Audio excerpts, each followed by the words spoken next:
রিজিকের জন্য ও বরকতের জন্য হযরতে মুসা আলাইহি ওয়াসাল্লাম সব সময় সূরা আল কাসাস 24 নম্বর আয়াত পাঠ করতেন।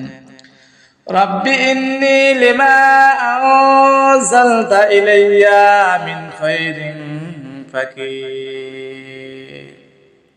হে আমার রব, তুমি যে কল্যাণ নাজিল করবে আমি তার মুখাফিকি।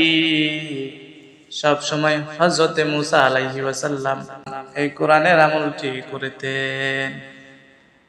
চিন্তা ও বিপদ থেকে মুক্তির জন্য হযরত ইউসুফ আলাইহি ওয়াসাল্লাম সব সময় সূরা আল আম্বিয়ার এই আয়াতটি পাঠ করতেন।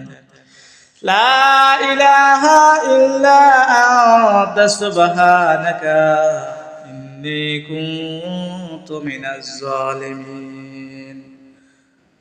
তুমি ছাড়া কোনো উপাস্য নেই, তুমি পবিত্র, নিশ্চয় আমি জালিমদের অন্তর্ভুক্ত ছিলাম।